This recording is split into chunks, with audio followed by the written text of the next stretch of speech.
Hey everybody, this is Tony, and I'm back today with a very special guest. My next guest is one third of one of the longest running girl groups in history. And she is here today to just be herself and Uh, talk about her amazing voice and career. So, ladies and gentlemen, just help me welcome Miss Valerie Holiday. How you doing today? Hello, I'm doing fine, thank you. And you? Yes, I'm doing quite well. Thank you so much. Okay, good.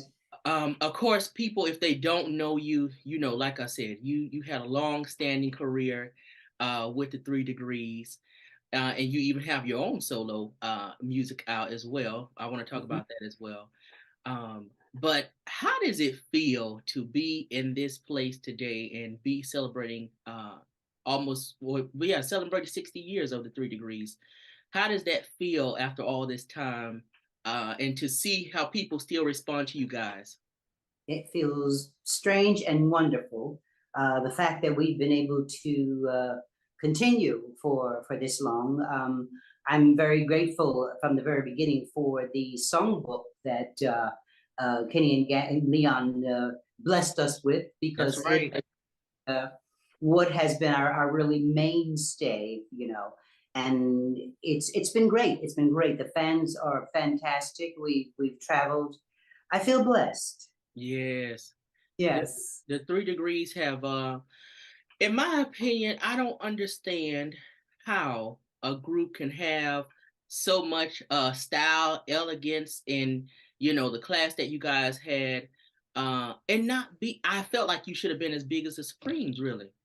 Like, where did the ball fall at that we couldn't get this happening? Well, I think our manager Richard Barrett. I have to lay the responsibility of Yeah. that at his feet because the Supremes stateside are huge, Yes. and I think because the similarity that was what we were always been being compared to, Hmm. and really it to be known that the comparison stopped at three black females who were, coiffed in these gorgeous gowns and, and everything. He wanted them to know that we were an individual in within the group. There were three individual personalities. There were three different voice styles. Yeah. So he wanted to let them know when we hit the stage, everybody had the opportunity to sing a lead. There was not really a lead singer as they would like to put it. The records, yes, were led Hmm. by Ferguson, but when you hit the stage, you did more than just your records. That's So right. it gave Fayette and I the opportunity to display our talents as well. Hmm. Hmm. So I Absolutely. think that's mainly why, we couldn't get from behind, so we had to go someplace else and kind of make our own little mark. Yeah, yeah. And before I go any further as well, I need to point this out that you guys also have a Guinness Book of Records um record for being the longest running female vocal group in history. That's very, very big. And you guys are the only one who has it, of course. So how I think a lot of that has to do with you, obviously, carrying the group for so long and remaining a member, obviously. So how do you maintain being in a group for so long and still loving what you do? You, with the help of the other two people that stand beside you, everyone has to have the same goal. And fortunately enough, whenever there were replacements, we were able to put a person in place who also had that same goal that you did. To when you hit that stage, you give them 100%. And like I said, the music that we recorded, Sheila Fayette and myself, was timeless. It is timeless. The lyrics, the music, everything it's not dated, Right. Anybody 14, 10. I mean, the age group that we appear before is very wide. And we are very, blessed for having that. The song appeal is to everyone because there's a song in there that fits everyone. That's right. And the music, it is about life.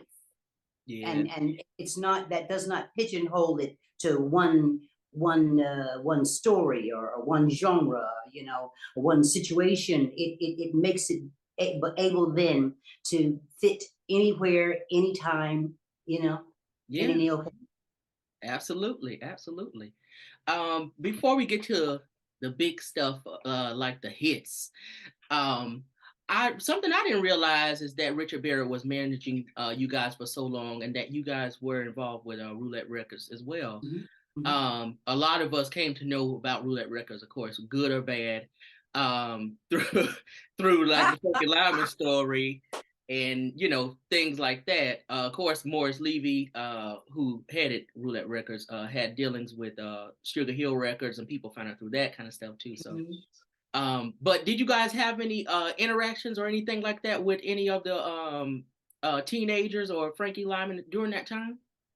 No, no, Okay, we okay, we were sequestered. okay, okay. But Richard yeah, was on a pretty tight leash. okay, okay. I can imagine, of course. I can imagine. But when you came in the business, with the other ladies, and you got into the group, Richard was already there managing you guys. Mhm. But in your mind, was there a business sense already? Did you have any idea what was to come as far as business was concerned? He told me from the very beginning. Well, when I went to the club to see the ladies, Hmm. I thoroughly enjoyed the performance. I enjoyed the variety of songs, you know, and when asked, you know, would you really be interested in doing this? And I thought, well, yeah, because I like to sing, and you guys are really good. You know, this is like something I'm tired. I don't want to be out here by myself because it's no Right. fun. Because I was originally a solo artist as well, and so joining them, it made it good because you had somebody else to be with. We would sit for hours and rehearse because we wanted to. We all had the same objective in mind, and that was as close to perfection as possible. Whether Hmm. it was routine or whether it was a song, we would sit down and work on different harmonies. We kind of got to know each other's voices, and we were able to blend so seamlessly on some of the songs. We did a recording of MacArthur Park where you really don't know where one voice ends and the other begins. Yes. And that came from hours and hours of rehearsal. And at that particular time, you know, at the very beginning when we started in '63, Hmm. there is, I'm sure Fayette had a very hard time trying to find somebody to be as dedicated to the craft as she was. Of course. Okay, and as time progressed, Sheila came in, and Helen came in, and Janet. Different people added their flavor to the group, and at that particular time, the idea was if you don't rehearse, if you don't work on it, then it won't get any better. So Hmm. when I came into the group, they had already kind of gotten settled in a schedule per se. When you got up in the morning, you had breakfast. We were all in one room, and you when you finished the breakfast, you sat down and you started rehearsing. That was the balance of your day. You get up and have a lunch, but you still be working on things. Well, you know what? I heard this note for this song, and we were singing this. I think we should do that. So we would input ideas, and whatever we were told, whenever you record or sing, perform another person's material, you cannot go out there and do it exactly like they do, because if they wanted to hear copy, they'd listen to the original. That's So right. you have to take that song, and we would always say we 3 degree it. We 3 degree guys, everything. If you had to add, we had to add our interpretation of what the songs sounded and meant and felt, to in order to be able to deliver that to the audience, to give them our view on that. Yes. So we just kind of got into the habit of doing that, and we enjoyed it. We did Hmm. enjoy it. I can imagine. But and I'm glad that you pointed that out too, as far as covering songs, how you guys did. Mm. I listened earlier to the international album from 1975 on Gambling Hub's label, and I listened to the cover of "Distant Lover" that you guys did. Now I love that song because it didn't sound like the original. It sounded like a song that you guys actually came up with on your own. Thank you.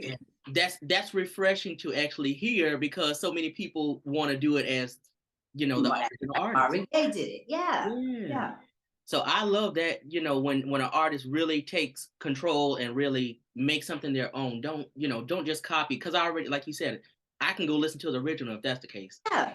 So you guys really, really, I can tell you perfected your craft and really thought about what you were doing. Or if not, somebody was thinking for you. It was us. We will take responsibility for any and all of our vocals. We did not have somebody coming in and saying, okay, well, you sing this and you sing that, and let's see how that sounds. No, we would sit there, each one, and go through it and say, okay, you know what, I hear this doing that, or can we try this? You know, and Yeah. see what, you know what, you sound better here, so you sing this piece here, and then I'll come in and take over that piece, which made it more interesting. Mm-hmm. Mm-hmm. Now, speaking of the group's history, before you came in, like you said, there were a few other ladies, Mm-hmm. and the group had probably, I think, released a few singles, but not an Yeah, album. Once yes. you came in, that's when Sheila came in as well as Fayette Pinckney, and then you guys recorded on Philly International, an album afterwards. Um, that first album with Gamble and Huff, though, what was that experience like, if you remember? Because of course this is a new label, the group wasn't as new, because I think you had been in there a few years at that point, but still this Yeah, was a different experience. So what was that yeah. like? We had already worked with Roulette Records by then. We'd already Right. gone to Warner Brothers. I think we'd made the rounds just about every label there was to be, and Richard was not satisfied, so but we kept shopping, and finally came to Gamble and Huff. It was good because the songs that they gave us were to us perfect, because you like, I love lyrics, and Yes. therefore I like songs that have a story to Mm-hmm. it, because then it makes it easier to perform that song. You know, you put yourself in that writer's place That's and to interpret what he or she, you know, was trying to say. So working with Gamble and Huff was really refreshing. It really yeah, was. I can imagine. I think it's always a great thing to have a marriage of an artist and writers who really know those artists to be able to match you Mm, with songs that really fit. a lot Um, easier. right, right. And so, of course, when we see things happen like that, we get like, "When Will I See You Again?" Uh, One of the group's biggest songs, of course. Now, let me say this: this is a song that has stood the test of time, time and time again. And in fact, I tell you no lie, I was literally standing outside of Walmart just about 2 weeks ago, and on the speaker, there came "When Will I See You Again?" So that just comes to show you how wonderful and great a song that is Yeah, still playing right now in 2023. yeah. I'm sure you can't escape that song even if you try. And I wouldn't try. But was there ever a point in your life that you said, you know what, I'm tired of hearing this song? No, because it mirrors what we feel. It Yeah. mirrors what I feel.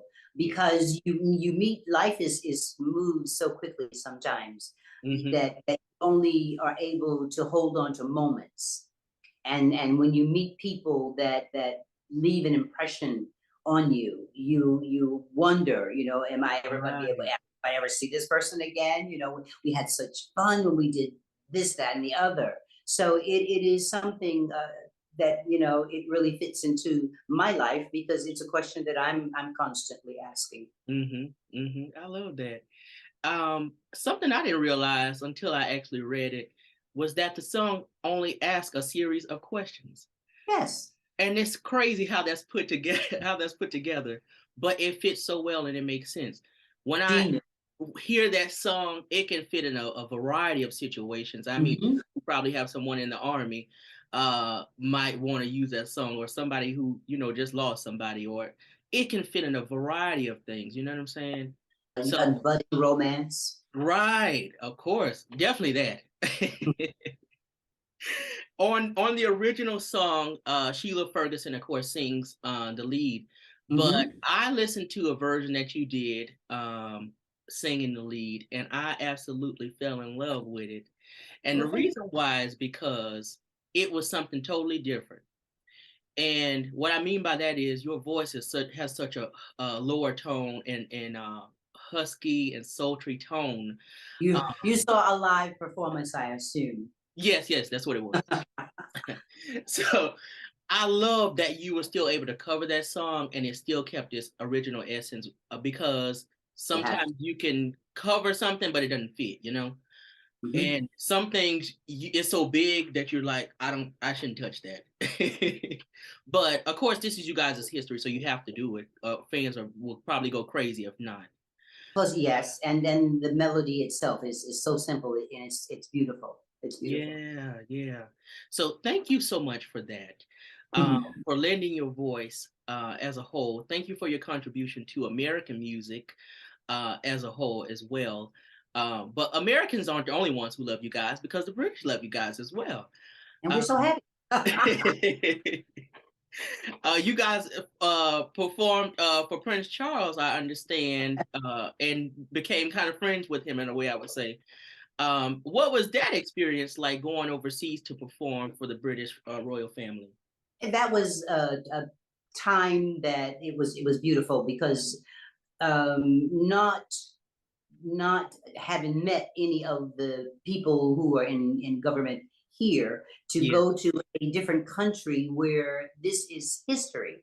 Okay, we're not talking somebody that every 4 or 5 whatever years they're shifted and somebody else comes in. that's This right. is an establishment that has been there, I don't, for years and years and years, and to be able to go into a building that you've seen in history books, Yeah, and you meet this lady that you read about in those books, and it was very mind-blowing to be accepted so warmly, hmm, and not to be made to feel that the gulf that was between you was there. They're so friendly and warm. You had respect because you knew who they were, that's right. but they were people, and it made it really, really nice. Yes, yes. I always love to hear artists, even some artists say they get more of a response from overseas audience, and especially if they haven't had a hit out, or something current. A Yeah, lot of artists feel more appreciated overseas, and it's I've very I've true. seen that even in just videos. You can see how people react, just like you released a song yesterday. They almost react. Yes, Uh, they do. they appreciate music so much more, I think, I'm gonna be honest, than we do here. Like over Cherish your artist more. Yeah, yeah. Over here is like, if Because you had a hit in the past 5 years or 3 days, you're not forgotten. that's right, that's right. But it's a blessing that what I learned is, sometimes when we think that we've been forgotten, or somebody's not listening, or somebody doesn't care, that there's always somebody who does. And those kind of people prove that, even as people here in the States too, but those kind of people prove that thing, when you can go and stand out in front of a crowd of 10,000 people, and they're singing every word. They're treating you like you just became a new artist again. Like, Yeah. that has to be amazing feeling, to still be It, appreciated. it's very mind blowing. It's like when we're getting ready in September to do, I think it's a 31 or 32 day tour. Hmm. And after you get into that second or third week, you start flagging because of the time difference and the schedule that you're keeping. But the minute you hit that curtain and those lights, it's like the warmth that Hmm. you get from that crowd, the reaction. It's like it's an instant boost to the energy, That's and right. they just lift you up, and they just kind of keep you there the entire time because it's very euphoric. Yeah. It really is. It really is, and I absolutely love it. I keep saying, okay, maybe it's time to kind of put the shoes, put the sequins on, and hang them up, and be happy being a grandmother. But when you I interact with our friends, and they're saying, okay, we've bought 15 tickets, so we're going to be here, and oh my gosh, And then when you walk out there and you see those faces at the different places that you go, and they're not all necessarily near each other. Sometimes it's a 3 or 4 hour drive. They will come in and book a hotel and come see the show and have dinner afterwards. And it's really it's great. It's great. It makes you feel honored. It makes you feel really, ooh. You all deserve that though. Especially when you paid your dues, you put in the time. In these years, I would think that you should be able to enjoy them more than anything. Mm. Especially because in the early years, I'm sure you had to fight so hard in your mind, not physically, probably sometimes you might have had to, but in your mind more than anything because you're dealing with other people who has Yeah, control in a way. yeah. You're dealing with other members who has, their own opinion. Own And agenda. so, Yeah, right, yeah. you have to fight against that sometimes because they're like, no, I don't want to do that, and you saying we should. Thank So you. you, Thank you. you have all of that. I can only imagine what that might be like. I've not been in a singing group, but I've been in Mhm. a friends group, and that was enough. It's very stressful. It's because you think to yourself, we all have the same goal in mind? Is this Right. not the object here? Yeah. So why are you fighting me on this? Or why Hmm. can't I cooperation in doing that? But yeah, I always say that all the time that you spend on stage kind of keeps you able to deal with everything that's outside of that, Right. Right. because Right. that is your high right there. Okay. Hmm. And when you think, okay, if I could just get to the show this evening, everything will be fine. You just forget about all that and just do what you do. Right. Yeah, because music does help a lot. It does heal. And It I does. think sometimes I'm just watching and seeing shows from different groups and things like that. And Mhm. even when you hear about the internal problems that they have, when Mhm. a lot of them can still get on stage and perform like nothing's happening, and you can look at them and You're supposed to leave everything at the curtain, okay? When you hit, right, as we call it, the tarmac, when you hit the tarmac, no, that's all that matters. yeah, yeah. But you can look at them and see that in some of their eyes sometimes that they're like, you know what, this is what I'm here for.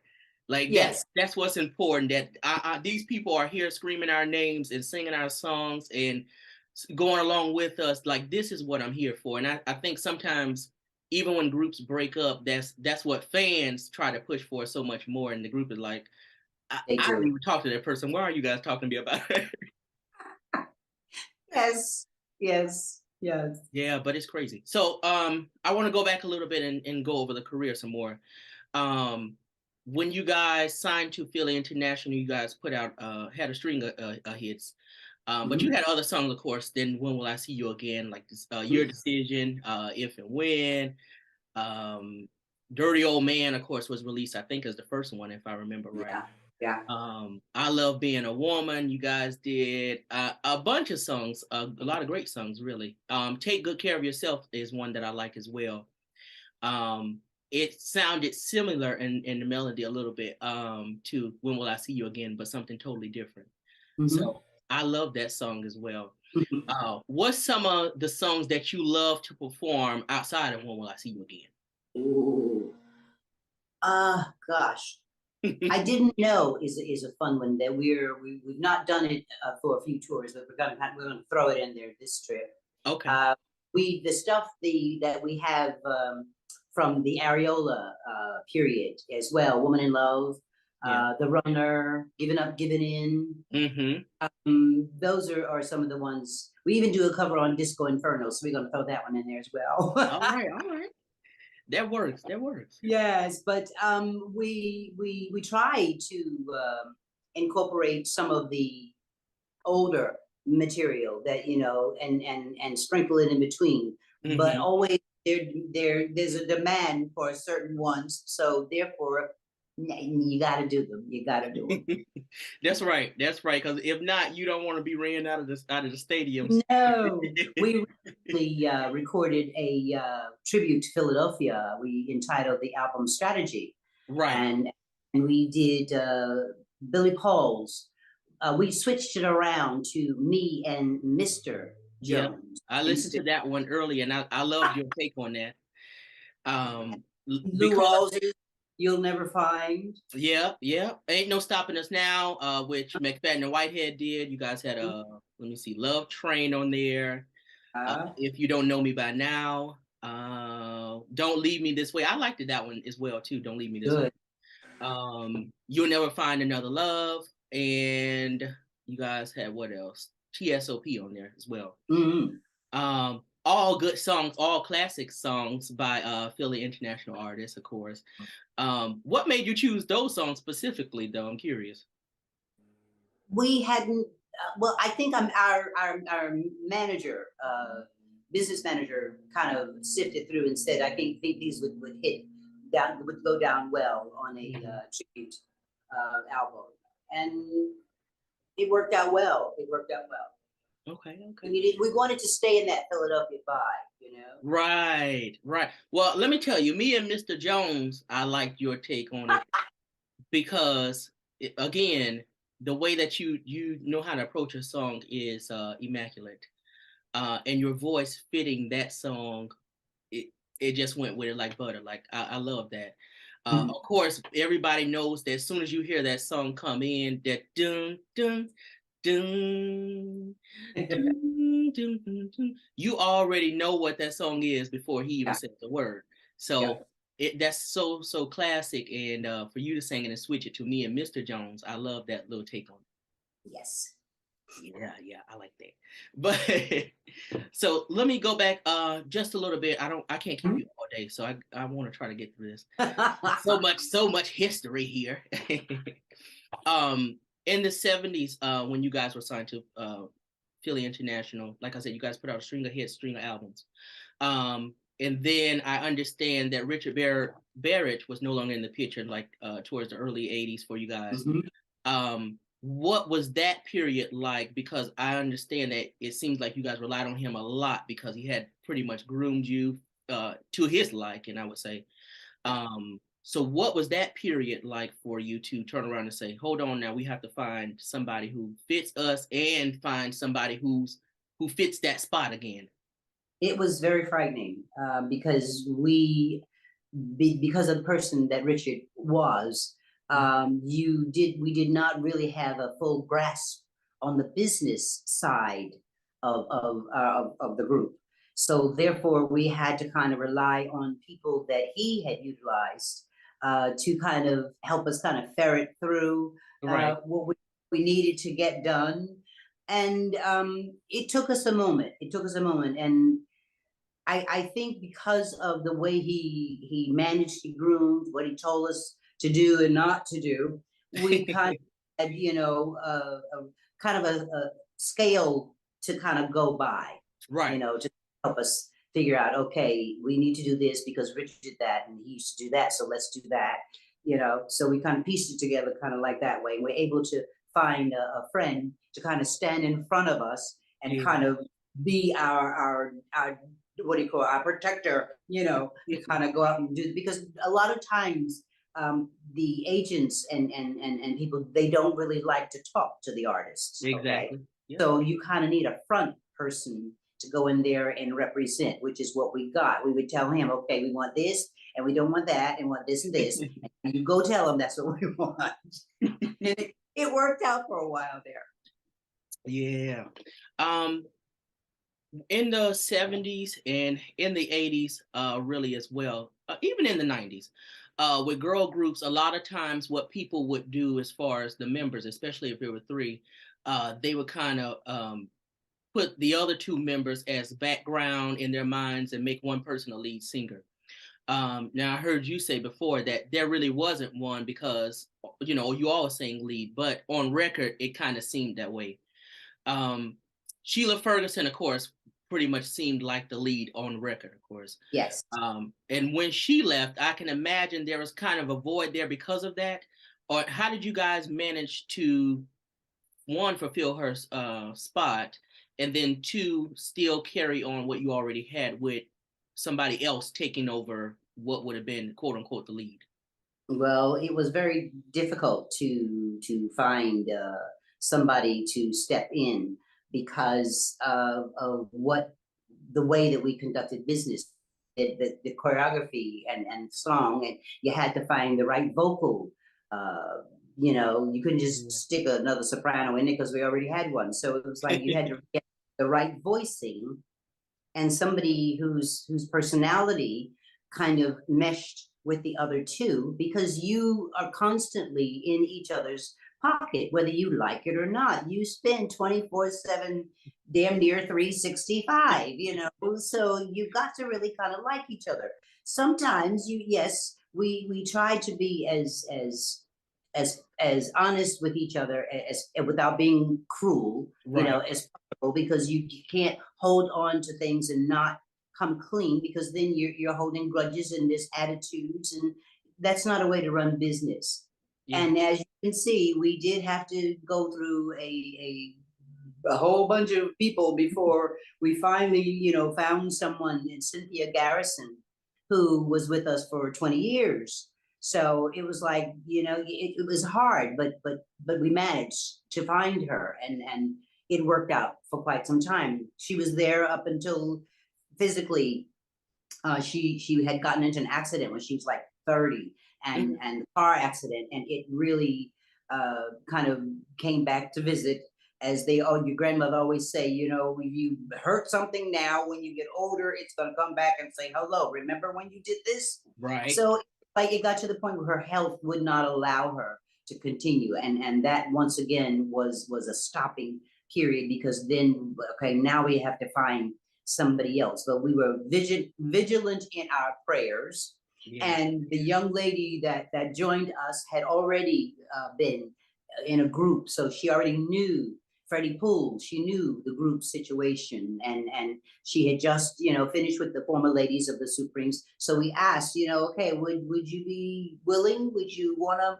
join our little troupe and, you know, help us make this three number again? And she said yes, and she has been there ever since. Unfortunately, Helen caught COVID Right. and has not, she has not had a good recovery. Mm. So, but she didn't leave me standing alone. She ferreted out and found somebody to stand in, and Tabitha King is the young lady that's with us now, and she's proven to be very, it's a good match. It's a good match. Yes, yes. We Thank God haven't for pulled that. out, we haven't pulled out each other's hair, so we're still good. We're still good. Thank God for that. Thank God for that. But with the songs that you guys had, one of the biggest ones was TSOP too, Mhm. which was the theme song for Soul Train. Yeah, But that didn't necessarily have you guys' name on it in the way that it should have. It wasn't like a 3 Degree song per se. no, no. Um, so was that ever frustrating for you guys to say it's one of the biggest, like it's played everywhere because of Soul Train now? It's the theme song to a show that's running, a musical show that's running, and we aren't necessarily getting our name out there as well with it. Well, quite some time ago, we learned, and that probably was kind of one of the reasons why we decided to leave the United States and try other countries to build on, because we have not received, in my opinion, a lot of the accolades that we should have gotten when we should have gotten them. Yeah. And yeah, initially it did hurt, because you kept thinking, okay, well, they recognize so and so and so and so, but we did more than so and so. So why? You had to just let it go. You Yeah. just had to just say, okay. And when we say to people that we are the vocals on the TSOP, they're surprised. And it was like, I was wondering, you know, because that's the, I said, mm-hmm. Yes, it happened really by accident, because we were in the studio at the time working with Gamble and Huff on Okay. our own album. And they pulled us aside and said, okay, we got this track that we need some vocals on, you know, come in and give it a listen and see what you can come up with. And it just happened. It just happened. So yeah, we Fortunately, are fortunate enough to get our royalties, so that works. Okay. And a lot of times you don't get that either. True. So, True. you know, so you just have to say, okay, another one bites the dust. Thank you very much, and move Right. on. Yeah. Yeah, because that's so I'm not gonna say it's strange because people do it all the time. They still do it Yeah, now. they do, Um, and even they have programs and conventions, yep. and you think, okay, well, maybe one of these they're going to ask us, can you come in? It's like, no. Well, I think we did one in Atlantic City. Hmm. When Gamble and Huff were there, it was a whole bunch of other Philadelphia artists as well, and we did it with Bunny Siegler and Gene Kahn, and that was about it. That was about it. Wow. Yeah. I really wish that people would just give credit where it's due. It would Um, be it would but be nice. in a perfect world, right? But we're And not in a there you perfect go. world. There you go. There you go. Just keep on Because moving. yeah, that was so big, especially with the explosion of Soul Train and people finding out about it. And it was something really for Black people now to see artists that they love perform, even if they weren't singing live. They didn't know that, but uh, it was something so much bigger because you had American Bandstand, but this was for Yeah. Black people. So it was like it was right there, and you could have, did this. I was happy that we were able to do it, and that Yeah, really we did get the recognition, for it. yeah. It was a good thing. It was a good thing. Yeah. I'm thinking about the Philly International record label and the artists that were there. There was a myriad of artists that were just, Oh yeah. I mean, dripped in so much talent. Like it was crazy from you guys to Billy Paul and McFadden and Whitehead. Our And Melvin, who that's knows? right. That's right. Even Oh, the Jones girls came at one point. Yeah. yeah. So how did you guys get along with the rest of the? I'm not asking that question to say that you fought with any of them now.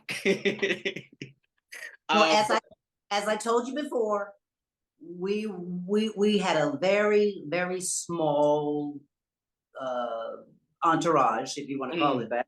Three okay, of us and Richard. Okay, the three of us and Richard. He kept us, like I said, on a tight leash. We didn't really get to. We were constantly busy, so that was one reason we never really got a chance to hang out with everybody. But basically, all the work that we were doing always took us out of country. okay. So whenever the groups would get together and possibly be doing things, we wouldn't be available. Oh, So it's like you never really got a chance to be in that family picnic situation. right. Oh man. Well, you live and you learn. But you Yeah. guys now, you guys When now. will I when will I see you again became number one, and we were on tour in Japan. And we received a phone call. Richard received a phone call from Kenny Gamble Yeah. telling him that we made number one. Mm, Yeah. wow. That's crazy. Um, I can imagine how was the song being received over there at that time. Do you remember? Oh, when it hit, it was beautiful. It was Yeah. it was everywhere. Yes, yeah. And you could not really go.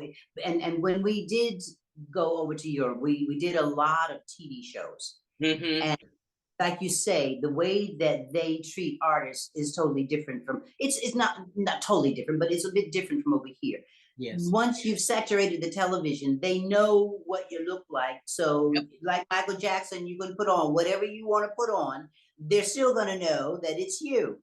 So you had to get used to the adoration from fans, and it was nice. It made you feel special. It made you feel like you were truly appreciated for your artistry. So it was Yeah. good. Yeah. I just got one last question about the 3 degrees, and then I want to talk about your solo album because I can't keep you all day. Um, I mean, we can go all day, but I can't do that. But as far as you looking at the career that you've had with the 3 degrees, Yeah. even up to now, of course, everything hasn't been good. Everything won't even be bad. There'll be good, there'll be bad, and some in between. But when you look over that as a whole, from the pitfalls to the uprisings, all of that great stuff, Mm. What kept you sane for one? Because you went through member changes, you went through Mhm. record label changes, you went through the manager changes, you went through Yes. right, you went through all of that. So what kept you sane, really, and what kept you from saying, you know what, let me hang the shoes up for this, let me do something else? I like what I do. I love what I do. I that in a nutshell. Mhm. So because it's such an enjoyment to me. Like I said, I enjoy that 70 minutes or that hour and whatever, that we spend out there on the tarmac. Yeah. And because you touch so many lives, that when sometimes we usually do a meet and greet after the show where people can come back and they can get autographs and you take pictures, and Mhm. sometimes you get into these really long stories that they want to tell you about when they first heard your song and how it made them feel, and the fact that you bring people together, the fact that for that time that you are out there, whatever else has happened during their day, you want to try and at least give them that time frame of enjoyment, Right. an uplift if possible, a moment to just forget about everything else and just enjoy. Yeah. And I feel that give and take when I hit the stage. I feel that energy from them, that oh my gosh, we're singing this song and we're singing it with 3 degrees, and and they're singing to you. And Yeah. I get a charge because when you record stuff, sometimes you overdub different parts. So, and only being 3 people, you cannot get out there and sing all those parts. So Exactly. it's just, you get a chill. I get a chill when they are singing the other parts back to us. So it's like a give and take there. So the joy that they get and the joy that I get from them is what has kept me here for 55 years now, I think it is. I do it, like I said, I like to sing and I enjoy what I do, and Yeah. I enjoy watching the expression on your face change, Mhm. from oh yeah, to bring some type of enjoyment. Yeah. But 55 years, and that's crazy that you say that because you don't even look anywhere near that. Well, Um, thank in all honesty, you really don't. I'm being honest. You don't look anywhere near that. So God has been good to you in some kind of way, I can tell. the guys performers, they turn gray, the stomach gets bigger, and it's fine, but we develop a few little wrinkles here and maybe put on a little weight there. It's like everybody wants to come down on you, Oh yeah. that you have, so it kind of makes you self-conscious, and you have to just kind of think, okay, it is what it is, okay, and I'm not going to be pasting and cutting and stretching. No, it is what it is, and I thank God that it is what it is. I mirror it sometimes and I see my mother looking back at me, so I always use that to kind of cheer myself. Good morning, mom. But it's a business that is not very nice to the women, but they let the guys get away with a lot more than they let us do. So thank you very much. I do appreciate that. Of course, of course. So now I want to close the chapter on the 3 degrees, as far as the interview, not in life, of course. Mm, And let me just say, shout out to every woman who's ever been in the 3 degrees, past and present, yeah, yes, because that is so important. we are celebrating the 60th anniversary. Yes, yes. Thank God for that, and congratulations to you all for that. It's been a Ew. long, long time coming, and Mm, you guys are still here celebrating it. And thanks to you for keeping the legacy of the group alive, because it is because of you. So let me say that. thank you. So now I want to talk about your solo album, In Bloom, Mm, that you released mm, with 2021, I think it was. yes. Um, Talk to me about this album. Why you decided to release a solo album at this time, one, and what went into picking the songs that you sing on this album? Okay, the first, because I had been, I wanted to do this for years. I started doing it in what, 2010, and we got distracted. I got distracted because other things took over, so I had to put that on the back burner so I could concentrate on what we as a group needed to do. When we kind of got settled and started rolling again, I thought, okay, if I just take the time that whenever we come home to go into the studio and just lay down some tracks of, and I have a tablet that for years I've been writing down songs that imagined recording. I also went to New York at the Iridium and did a solo performance at the Iridium. And it was absolutely, I was petrified initially because I am so programmed to have two other people, you know, on stage with me that I felt really, really lonesome and very, very scared for a moment there. Concentrate on, okay, Val, just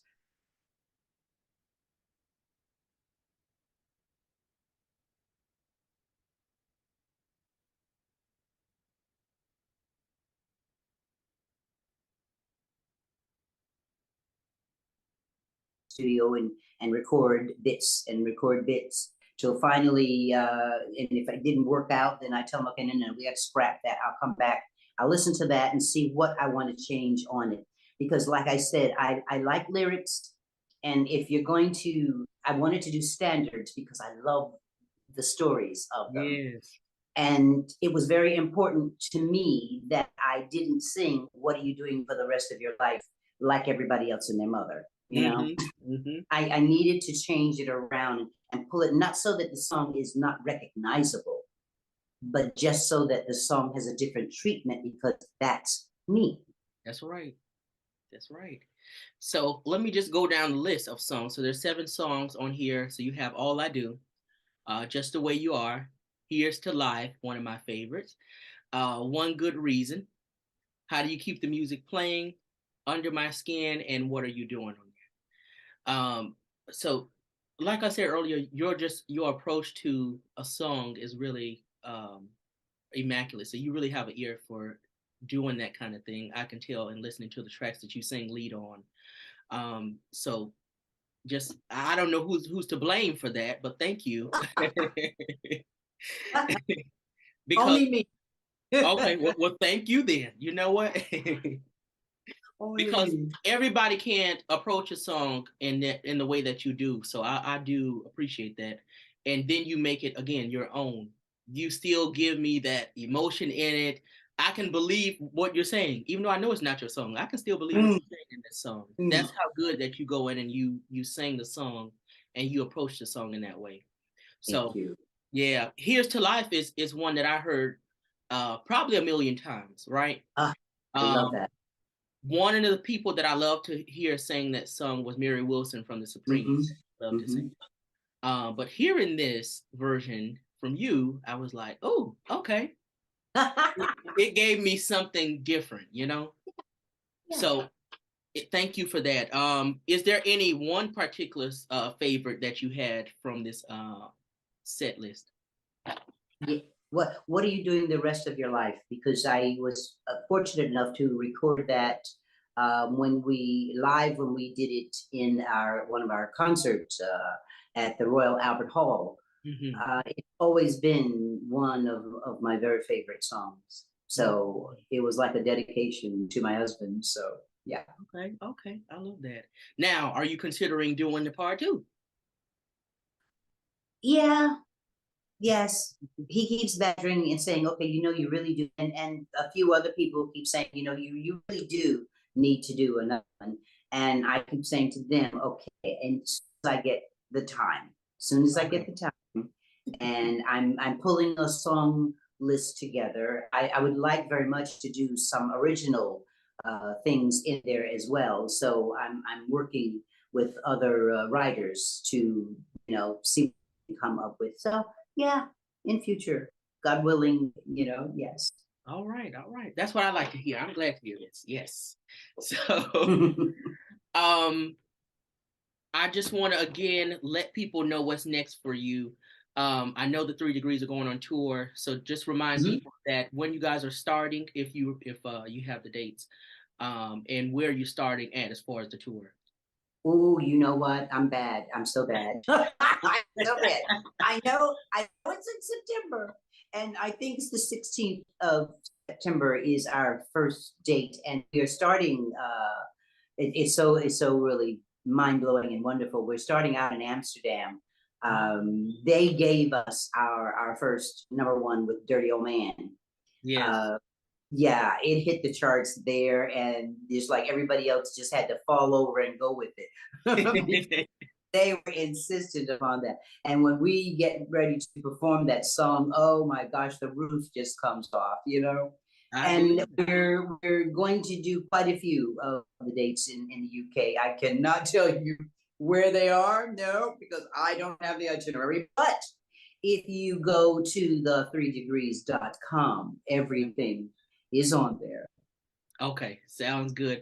Well, Miss Holiday, I thank you so much. Just let everybody know where they can find you personally, online as far as your Instagram, Oh, Facebook. I've got a Facebook page, Valerie Holiday, and friends of Valerie as well. And of course, 3 Degrees. Yes. That's right. Any other social sites, any Instagram or anything like that? Yeah, I do have a little thing on Instagram. I'm still trying to work out how to do that darn thing. You know, I'm trying to keep up with the technology and it keeps moving and changing.